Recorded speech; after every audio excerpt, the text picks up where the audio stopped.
The difference between simple and compound interest compounded annually on a certain sum of money for 2 years at 4% per annum is ₹1।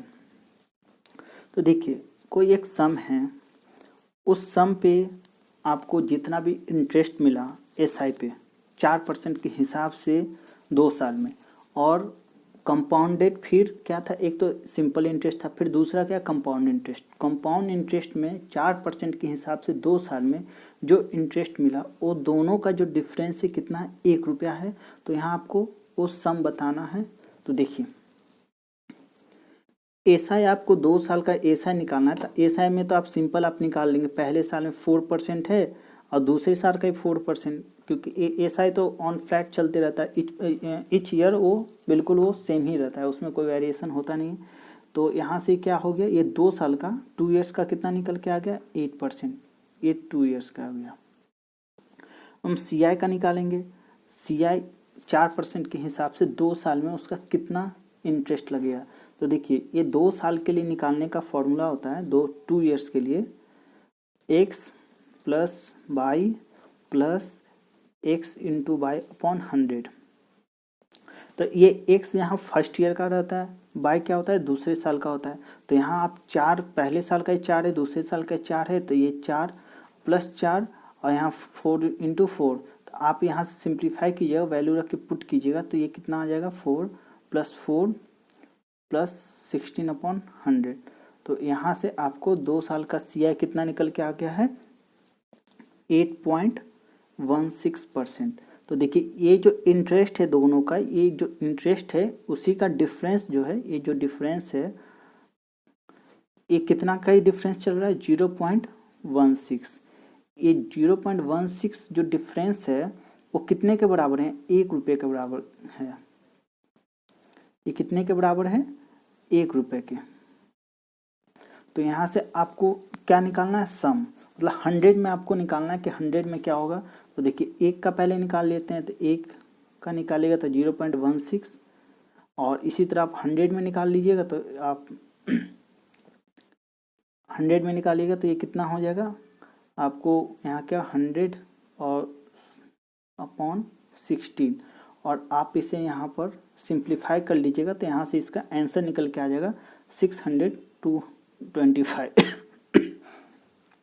यहाँ से इसका ये answer निकल के आ गया। तो चलिए बढ़ते हैं अगले क्वेश्चन की ओर। देखिए 60 about 2 hens for ₹1300।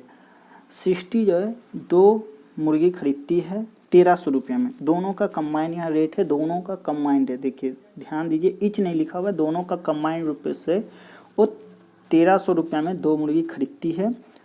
C sold, एक को उसने लॉस पे बेची 5% का, और दूसरे को 8% गेन पे बेचती है। फिर यहाँ तक हम पहले कर लेते हैं कैलकुलेशन, फिर आगे क्वेश्चन में जैसा ऐसा कहा गया है वैसा ऐसा फिर करेंगे। तो देखिए यहाँ ऊपर लिख लेते हैं CP कॉस्ट प्राइस, और यहाँ लिख लेते हैं सेलिंग प्राइस। तो देखिए पहले पे इसको क्या हो गया, उसने क्या होगा 5% का नुकसान हुआ, पहले पे उसको क्या हो गया नुकसान हो गया 5% का। तो देखिए 5% का फ्रैक्शन वैल्यू निकालिएगा तो क्या होगा 1/20 मीन्स। तो देखिए ये पहले 20 था, अब उसको ये क्या हो गया 1 का नुकसान हो गया, 20 पे उसको क्या हो गया 1 का नुकसान हो गया मीन्स। तो पहले 20 था, अब कितना में वो बेच रहा है 1 का नुकसान, तो 20 में से आप 1 कम कर दी तो अब वो कितना बेच रहा है 19 में बेच रहा है।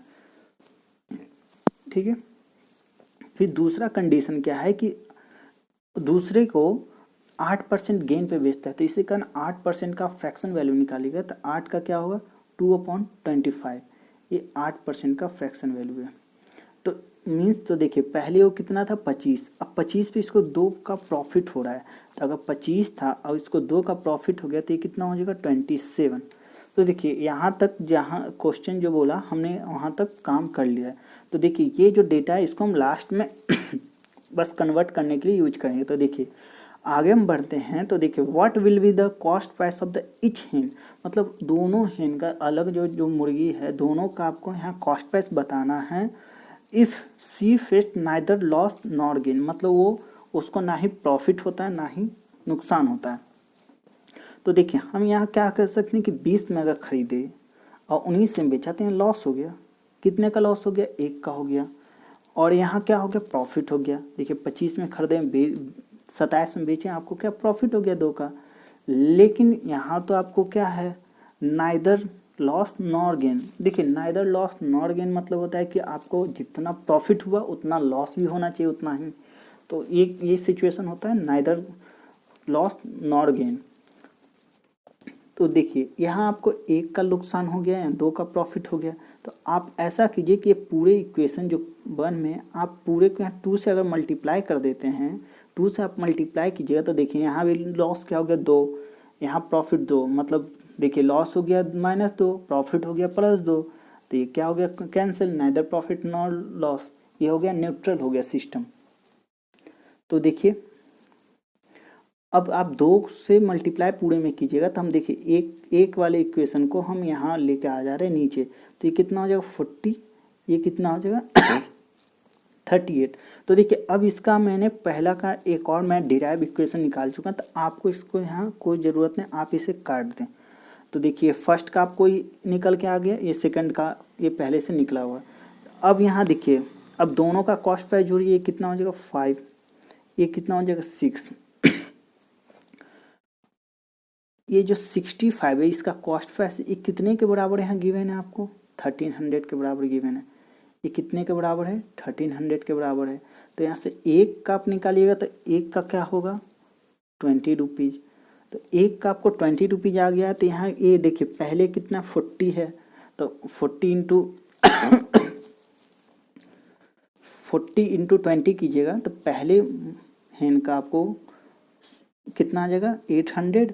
और इसी तरह 25 इंटू 20 कीजिएगा तो कितना आ जाएगा 25 दूना 50 से 500।